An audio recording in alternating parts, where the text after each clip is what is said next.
Once again, big game tonight. Dodgers winning 41 of 50.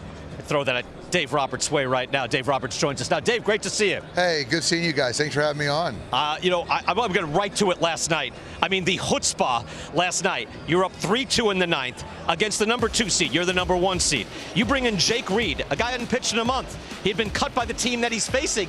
He's been in the minors, comes back up. What? How did you go, or did you think you would go to him in that spot? Right around the 6th inning, I think that's the way it was going to play out. Yeah, I knew Jake was with the Mets. He was with us last year, and so it kind of went full circle for him. And I just had a couple guys that I wanted to stay away from and I wasn't going to use. And Dan knows, when you're a reliever and you're grinding and you have that off day, you're down. Mentally, physically, it's a good thing for you. So for us, we just came to a point we're going to figure it out. And I just felt for me using Evan Phillips in the kind of the meat of their order.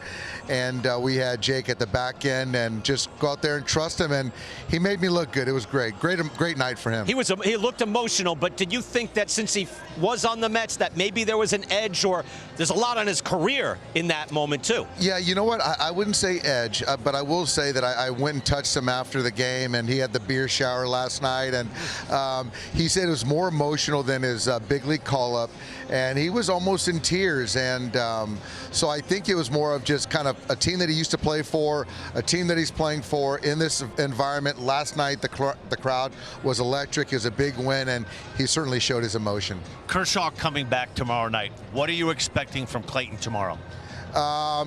So Clayton and I talked, and it's supposed to be 4 innings. So I think with Clayton, it's probably going to try to be 5 innings for Clayton. So we'll see. I know that his last pen, he was really good. I stood in on it, and the stuff was good. It was sharp. Command was there. He said he feels good, arm, back. So I expect him to pitch really well. Dave, what is it about this organization, about the way you run the ship, that you seem to get the best out of your players, whether it's Gallo, Gonsolin, it doesn't really matter.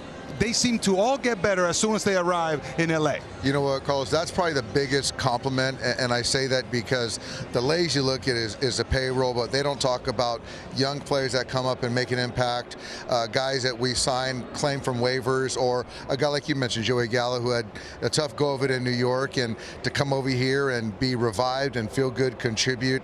And I think that speaks to the culture we have and the players that we have. And there's something about having good players, but also making them realize their potential. So I think we do as good a job as anybody with that. I think even big picture, I'm sorry, Deb, but even off that point, big picture, you always do that. The Dodgers have always done a good job drafting and developing your game planning. I've seen that in your clubhouse where you have all mini meetings with your hitters. Tonight it's Jacob deGrom. What's the state of game planning that you can do for deGrom? Yeah, I saw a couple Bibles in our hitters meetings and some Hail Marys. And Believe it. Hey, you have one of the game's best, and obviously when he's pitching, he's probably the best. So he punches a bunch of guys, doesn't walk guys. He knows how to get strike one. He commands the baseball, but he has a crazy great way of pitching outside of the zone, getting chased. So I can say in one breath, you got to control the zone. But when you're throwing 100, you got a 93-mile-an-hour slider to kind of lay off that, check off that.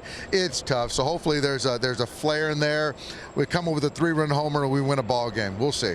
Is there ever the fear, like you're 90 and 38, you've blown the West wide open, that you want to rest your guys, but you don't want to get complacent going into the last couple weeks of the season? I wouldn't say fear. There's a little bit of a threading the needle component, but I think that shouldn't be that tall of an order if you're trying to win every game.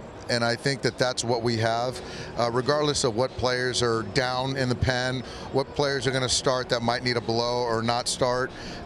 We're still trying to win the baseball game. And so while we're here, might as well try to win. So I think if we can keep that, that allows for us to keep our edge. And we talk about teams. Oh, they had a nice year last year, 90-win season. Got 90 wins in August. That's a good problem to have. Dave, we'll let you go. Thank you so much. Good luck tonight. All right, fellas. Thanks for having me.